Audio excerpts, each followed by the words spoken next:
عبده ورسوله يا أيها الذين آمنوا اتقوا الله وقولوا قولا سديدا يصلح لكم أعمالكم ويغفر لكم ذنوبكم ومن يطع الله ورسوله فقد فاز فوزا عظيما يا أيها الذين آمنوا اتقوا الله حق تقاته ولا تموتن إلا وأنتم مسلمون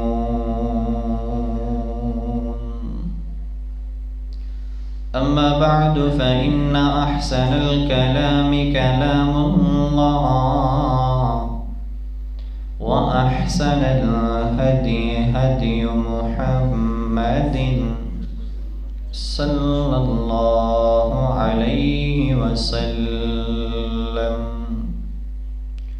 وشر الأمور محدثاتها وكل محدثة بدعة وكل بدعة ضلالة وكل ضلالة في النار رب اشرح لي صدري ويسر لي أمري واحلل عقدة من لساني يفقه قولي رب زدني علما رب زدني علما اللهم رب زدني علما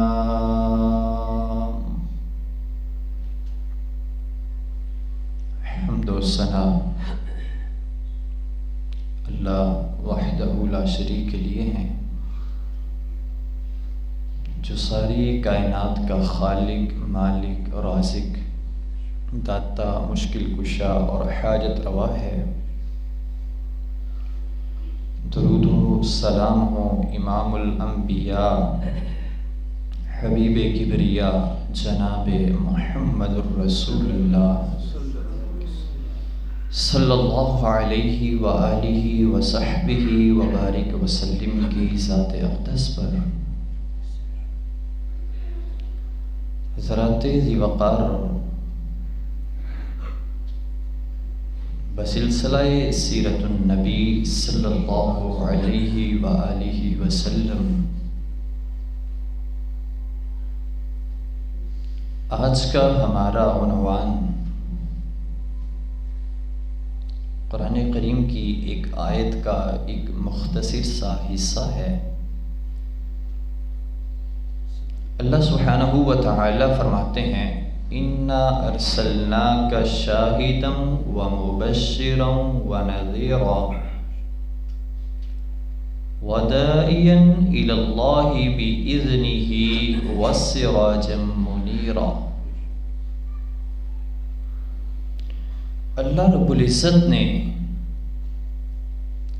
رسول اللہ صلی اللہ علیہ وآلہ وسلم کو جہاں باقی تمام تر کامل اور اکمل صفات سے نوازا ہے، وہاں پر ایک ایسی صفت اور ایک ایسی فرضیت عطا کی ہے جو نماز، روزے، زکوٰۃ اور حج سے بھی پہلے کی ہے۔ اور وہ صفت کیا ہے؟ وَدَاعِيًا إِلَى اللَّهِ، کہ نبی صلی اللہ علیہ وآلہ وسلم داعی اعظم بن کے دنیا پہ تشریف لائے ہیں۔ نماز ابھی فرض نہیں ہوئی، سب سے پہلے جب نبی صلی اللہ علیہ وآلہ وسلم دنیا پہ تشریف لائے تو سب سے پہلی فرضیت وہ یہی تھی وَدَاعِيًا إِلَى اللَّهِ کہ لوگوں کو اللہ کی دعوت دی جائے، اللہ کی پہچان کروائی جائے۔ اور یہ ہمارے اوپر بھی لازم ہے۔ قرآن کریم میں اللہ سبحانہ و تعالی فرماتے ہیں کنتم خیر امہ اخرجت للناس تأمرون بالمعروف وتنہون عن المنکر۔ مسلمان کبھی بھی نیوٹرل نہیں ہوتا، ہمیشہ وہ یا برائی کے ساتھ ہوتا ہے یا حق کے ساتھ ہوتا ہے۔ اگر تو برائی کو روکنے والا ہے پھر یہ حق کے ساتھ ہے، لیکن اگر یہ برائی کو دیکھ کے خاموشی اختیار کر دینے والا ہے، اس کے جسم کی حرکت و سکنات جو ہیں اس بات کا ثبوت نہیں دیتی کہ یہ انسان اس برائی سے نفرت کر رہا ہے، اس کو روکنے کے لیے کچھ عمل کر رہا ہے، تو یہ انسان برائی میں برابر کا شریک ہے۔ نبی صلی اللہ علیہ وآلہ وسلم نے فرمایا کہ جو انسان یہ کہتا ہے نا، یہ جو آج کل ہمارے معاشرے میں ایک عام سا جملہ بھی ہے، او جی جیڑا جتھے لگا ہے ٹھیک لگا ہے، لیکن نہیں، نبی صلی اللہ علیہ وآلہ وسلم نے فرمایا جو انسان کسی کو برائی سے روکتا نہیں ہے اس کی مثال ایسے ہے کہ جیسے ایک 2 منزلہ کشتی سمندر کے اندر ہے، نیچے والی منزل میں بھی لوگ سفر کر رہے ہیں اور اوپر والی منزل میں بھی لوگ سفر کر رہے ہیں۔ اب نیچے والے جو ہیں نا ان کو پانی کی ضرورت محسوس ہوئی ہے، وہ اوپر آتے ہیں پانی لیتے ہیں پھر نیچے چلے جاتے ہیں۔ جو اوپر والے ہیں ان کو اس چیز کا اعتراض ہوتا کہ یہ کیوں بار بار اوپر آ رہے ہیں۔ فرمایا انہوں نے اس چیز کا اعتراض کیا، نیچے والوں نے کہا ٹھیک ہے ہم نہیں آتے نیچے، ہم نیچے ہی ایک سوراخ بنا لیتے ہیں کشتی کے اندر اور وہاں سے ہم پانی حاصل کر لیتے ہیں۔ رسول اللہ صلی اللہ علیہ وآلہ وسلم نے یہ مثال دے کے فرمایا ہے، فرمایا جیسے وہ انسان نیچے سے کشتی کا سوراخ بنائے، اوپر والے دیکھ کے یہ نہیں کہیں گے کہ کوئی بات نہیں یہ اس کا فعل ہے، نہیں، دونوں ڈوبیں گے، اوپر والے بھی اور نیچے والے بھی، یہ روکیں گے، یہ اسے منع کریں گے، اگر منع نہیں کریں گے تو دونوں تباہ ہو جائیں گے، برباد ہو جائیں گے۔ اسی طرح اللہ کے نبی صلی اللہ علیہ وآلہ وسلم نے فرمایا جو انسان کسی کو گناہ کرتے دیکھتا ہے، برائی کرتے دیکھتا ہے، اسے روکتا نہیں ہے، اسے منع نہیں کرتا، جو گناہ کر رہا ہے وہ تو غرق ہوگا ہی ہوگا، جو دیکھ رہا ہے، جو اسے منع نہیں کر رہا وہ بھی ساتھ ہی ہوگا۔ کیونکہ مسلمان کبھی بھی برائی کو ہوتے دیکھ نہیں سکتا۔ بے شمار حدیث اللہ کے نبی صلی اللہ علیہ وآلہ وسلم کی، فرمایا تم میں سے بہتر وہ ہے جو برائی کو دیکھے، اپنے ہاتھ سے فزیکلی طور پہ اس برائی کو روکنے کے لیے جستجو کرے، ہمت اور طاقت کے ساتھ کام لے، لیکن اگر یہ سمجھتا ہے کہ میری ہمت کرنا رائگاں جائے گی، کوئی فائدہ نہیں ہونے والا، پھر کیا ہے، یہ اپنی زبان کے ساتھ انہیں روکے، منع کرے۔ لیکن اگر زبان کے ساتھ بھی آواز بلند نہیں نہ کر سکتا تو کم از کم اپنے دل کے اندر اس برائی کے بارے میں احساسات جو ہیں وہ نیگیٹو رکھے، منفی رکھے کہ یہ جو کام کر رہا ہے نا، کام بہرحال یہ غلطی ہے۔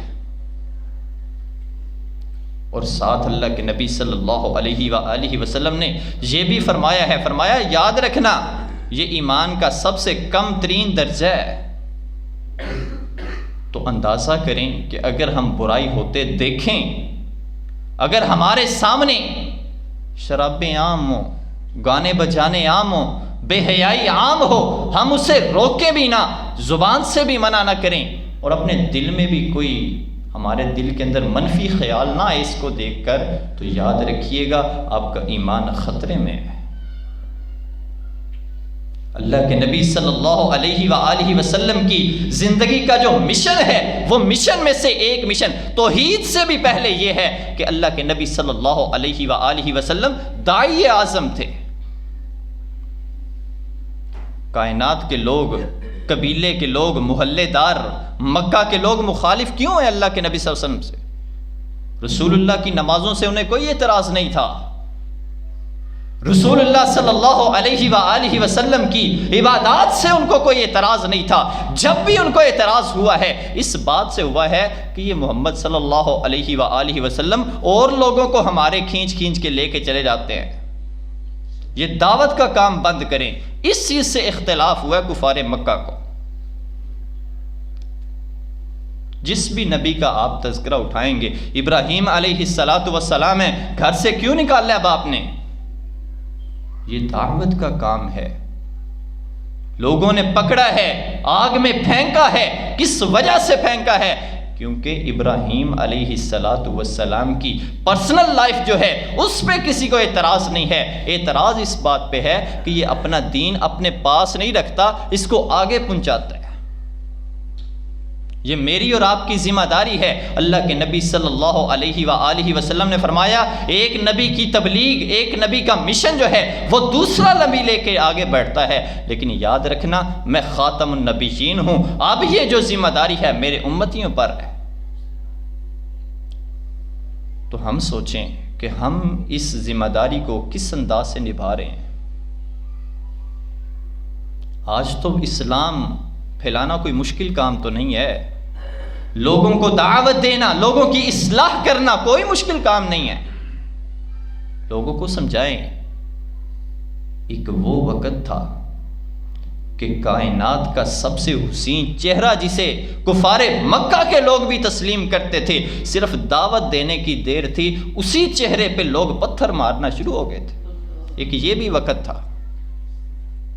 آج کیا وقت ہے؟ آپ ایک حدیث آگے سینڈ کر دیں کسی کو، واٹس ایپ پہ لگا دیں، کیا ہو جائے گا اس سے؟ ایک وہ وقت تھا کہ جب دعوت دی جاتی تھی، مکہ کے سامنے نماز پڑھ رہے میرے پیغمبر آپ کے اوپر لا کر کے اونٹ کی اوجری رکھ دی جاتی، سیدہ فاطمہ الزہرا رضی اللہ تعالی عنہا اپنے ننھے منھے ہاتھوں کے ساتھ اس اوجری کو ہٹا رہی ہیں۔ ایک وہ وقت تھا کہ جب نبی صلی اللہ علیہ وآلہ وسلم نماز پڑھ رہے، ایک آنے والا آیا، اس نے آ کے گلے کے اندر نبی صلی اللہ علیہ وآلہ وسلم کے کپڑا لپیٹنا شروع کر دیا، بل ڈالنے شروع کر دیے، اس قدر شدید بل ڈالے ہیں کہ آپ کے چہرے سے رگیں واضح ہونا شروع ہو گئی۔ بھاگتے ہوئے صدیق آئے، قربان جائیں صدیق کے احسانات کو، آ کر کے کہتے ہیں اتقتلون رجلا ان یقول ربی اللہ، اور ظالموں اس کا قصور کیا ہے؟ یہ وہی پیغمبر ہے جسے صادق بھی مانتے تھے، امین بھی مانتے تھے، کائنات کا حسین ترین انسان بھی مانتے تھے، اپنی امانتیں بھی دیتے تھے، آج اس کا قصور کیا ہے؟ آج اس کی غلطی کیا ہے؟ اتقتلون رجلا ان یقول ربی اللہ، آج اس پیغمبر کو مارنا چاہتے ہو جو صرف یہ کہتا ہے کہ ربی اللہ، ہمارا رب اللہ ہے۔ رسول اللہ صلی اللہ علیہ وآلہ وسلم نے یہ دین کی دعوت کے لیے تکلیفات برداشت کی ہیں، بتانے کا مقصد ہے کہ آج میں اور آپ دین کے لیے کیا کر رہے ہیں، ہمارا کیا کردار ہے، دین اسلام کی سربلندی کے لیے ہم کس انداز سے پیش ہیں۔ ہمیں یہ تو پتہ ہے صاحب ہمارے محلے میں فلانا بندہ جو ہے نا اس کا عقیدہ نہیں ٹھیک، مشرک ہے، مجھے یہ تو پتہ ہے کہ ہماری مسجد کا وہ نمازی ہے اس کی کمائی حرام ہے، ہمارے محلے کا وہ بندہ ہے وہ مشرک شرک کرتا ہے، غیر اللہ کو سجدے کرتا ہے، مجھے یہ ساری چیزیں پتہ ہیں۔ کر صاحب ہمارا ہمسایہ ہے لیکن ہے تو بے نمازی ہے، سب کچھ پتہ ہے، لیکن تصور کریں ذرا ہم نے کب اسے جا کے سمجھایا ہے؟ کبھی اسے جا کے کہا ہے یہ جو شرک تم کر رہے ہو، اللہ کے نبی صلی اللہ علیہ وآلہ وسلم اسی شرک سے تو روکنے کے لیے آئے تھے، کبھی سمجھایا جا کے؟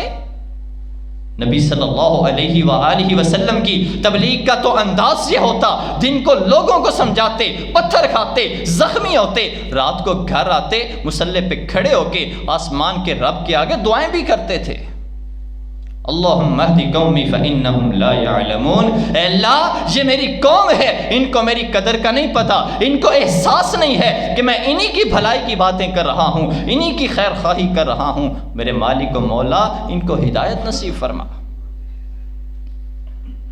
کون ہے جو کہہ سکتا ہے کہ میرا دوست تو بے نمازی ہے، میں نے اس کے لیے تہجد میں اٹھ کے نماز میں دعا کی ہے؟ کون ہے جو کہہ سکتا ہے کہ میرا دوست شراب تو پیتا ہے، گناہ تو کرتا ہے، لیکن میں نے اس کے بارے میں دعا آسمان کے رب سے تہجد میں کی ہے؟ حضرات، اس چیز کا سوال ہونا ہے، قیامت کے دن میرے رب نے پوچھنا ہے، آسمان کے رب نے سوال کرنا ہے کہ آپ نے اس کے لیے کتنی ہمت کی ہے؟ وہ آپ کا ہمسایہ جو تھا، اس کا فعل اس کے ساتھ تھا، لیکن آپ نے اسے راہ راست پہ لانے کے لیے کیا کیا ہے؟ صرف نمازیں پڑھنی ہوتی تو اللہ کے نبی صلی اللہ علیہ وآلہ وسلم کو مارے کھانے کی کیا ضرورت تھی؟ وہ صدیق کو مارے کھانے کی کیا ضرورت تھی؟ وہ بلال کو تپتی ریتوں پہ لیٹنے کی، کوئلوں پہ لیٹنے کی کیا ضرورت تھی؟ صرف اپنی نمازیں پڑھنی ہوتی تو بات اپنی نمازوں کی نہیں ہے، بات یہ ہے کہ معاشرے کی اصلاح بھی ہماری ذمہ داری ہے۔ اللہ کے نبی صلی اللہ علیہ وآلہ وسلم کا جو مشن ہم تک پہنچا ہے، ہم نے اس کو آگے پہنچانا ہے۔ آج اگر 14 فروری کو بے حیائی کا طوفان پھیلے گا تو اس کی اصلاح کس نے کرنی ہے؟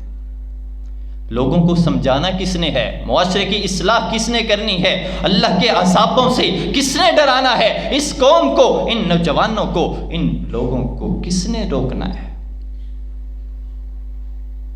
ان کا تو غلط مائنڈ واش کر دیا گیا ہے، ان کو تو یہ رنگ رنگیلیاں بتا دی گئی ہیں، لیکن میں نے کیا کیا آج تک ان کو روکنے کے لیے؟ مجھے یہ تو پتا ہے اس دن بے حیائی ہوتی ہے، مجھے یہ تو پتا ہے اس دن زنا ہوتے ہیں، شرابیں عام ہوتی ہیں، لیکن میں اپنے آپ کو سوچوں، آپ بھی اپنے آپ کے بارے میں سوچیں کہ ہم نے اس دن کو روکنے کے لیے، لوگوں کو اس گناہوں سے روکنے کے لیے کیا کردار ادا کیا ہے؟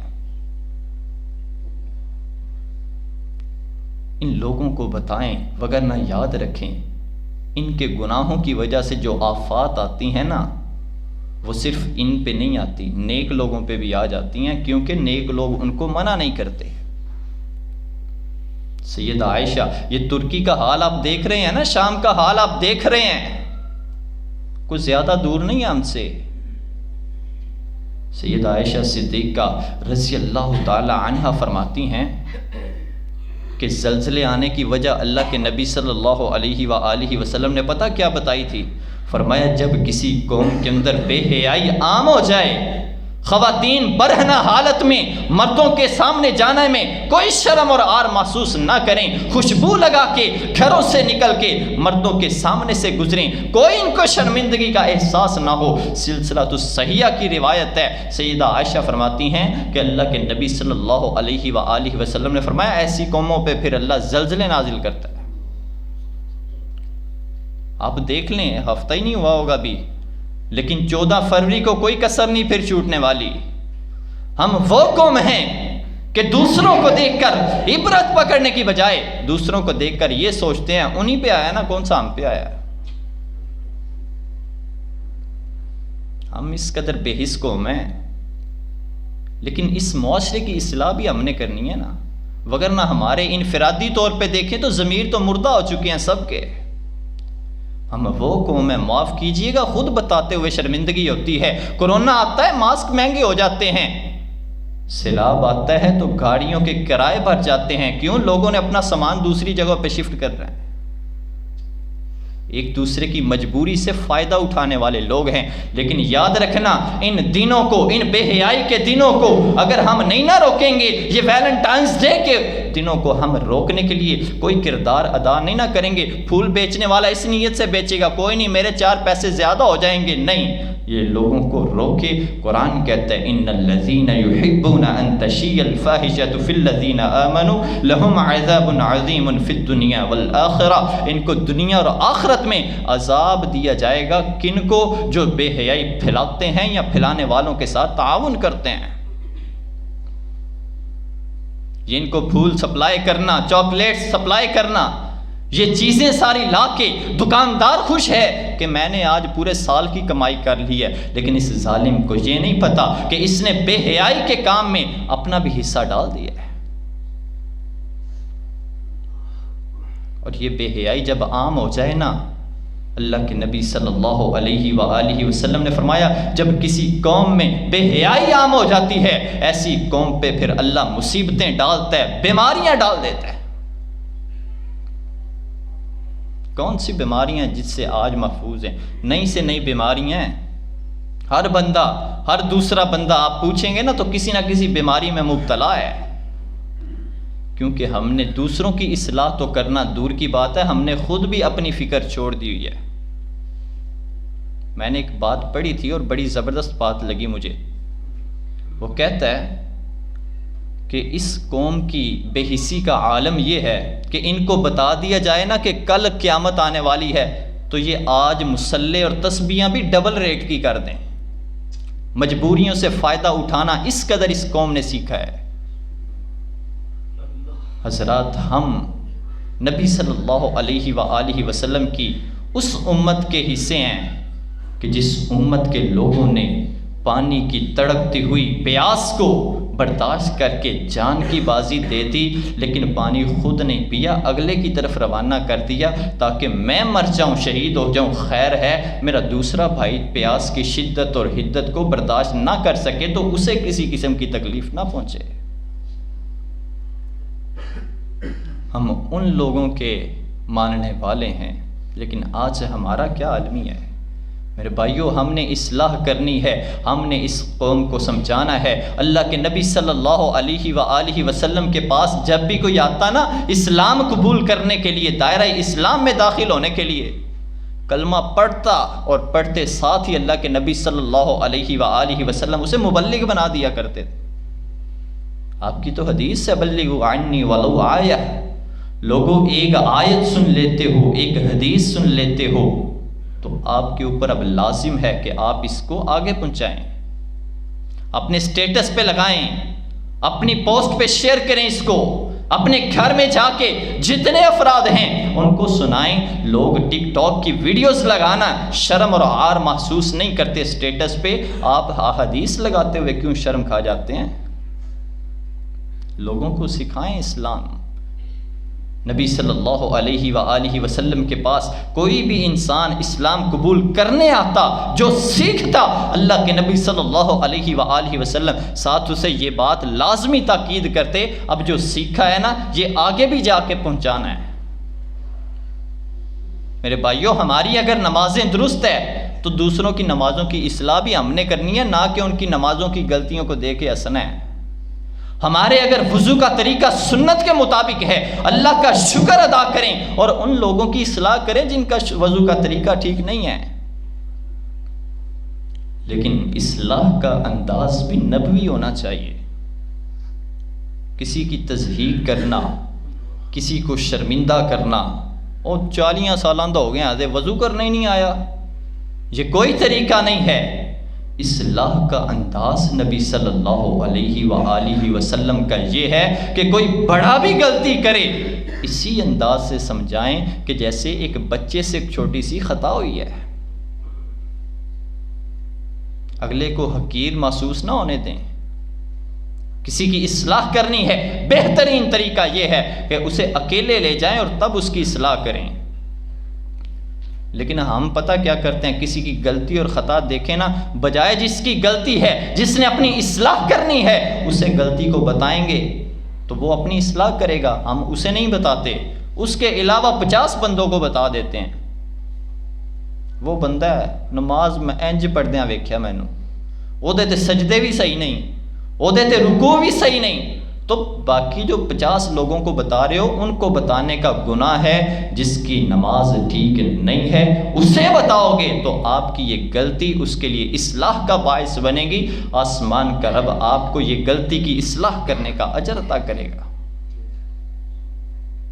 میرے بھائیوں، اپنا اپنا تعاون کریں، دین کو پھیلانے کے لیے مالی طور پہ تعاون کریں، جسمانی طور پہ تعاون کریں، لسانی طور پہ تعاون کریں، جس طریقے سے بھی کر سکتے ہیں۔ تصور کریں ذرا، ہم دین کو آگے پھیلانے کے لیے کس قدر کردار ادا کر رہے ہیں۔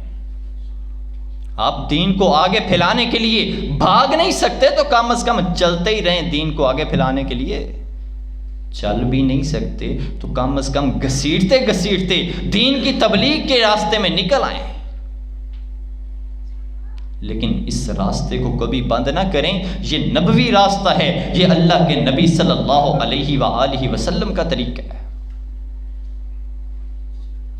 ہماری بازاروں میں آج تبلیغ کی اشد ضرورت ہے، ہماری دکانوں میں، تاجروں میں آج تبلیغ کی اشد ضرورت ہے۔ مسجد میں تو بیچاروں ان کی اصلاح ہوتی ہے جو مسجد میں آ جاتے ہیں، زیادہ آبادی تو ابھی بھی باہر ہے، ان کو مساجد میں لانا ہی اصل بات ہے، ان کی اصلاح کرنا، ان کو تجارت کے نبوی اصول سکھانا ہی اصل بات ہے۔ میرے بھائیوں، یہ کتنے لوگ ہیں، کل قیامت کا دن ہوگا، انہوں نے آپ کے متعلق بھی آسمان کے رب سے شکایت کرنی ہے۔ اے اللہ، ہماری دکانوں کے پاس سے گزر جاتے تھے نماز پڑھنے، کبھی کہا ہے کسی نے کہ میرے بھائی نماز کا وقت ہو گیا آپ بھی آ جاؤ؟ کبھی کہہ کے تو دیکھیں، ہم کہتے ہی نہیں، کیوں؟ انہوں نے کہنا ایڈا تو حاجی، سانو پتہ ہے، تو آپ پڑھا جا کے۔ یہ ہم الفاظ دل میں سوچ کے ہم اپنی تبلیغ کو، اپنی دعوت کو روک کے بیٹھے ہیں، حالانکہ یہ صرف الفاظ ہیں۔ پھر کیا ہوا وہ ایسے الفاظ بول دے گا؟ اللہ کے نبی صلی اللہ علیہ وآلہ وسلم نے تو اس تبلیغ کرنے کے لیے پتھر کھائے ہیں، ماریں کھائی ہیں، اور ماریں بھی کم نہیں کھائیں، اس قدر شدید کھائی ہیں، اس قدر شدید کھائی ہیں کہ وہ پیغمبر جو کبھی مایوس نہ ہو، جو لوگوں کو کہے مایوسی گناہ ہے، وہ پیغمبر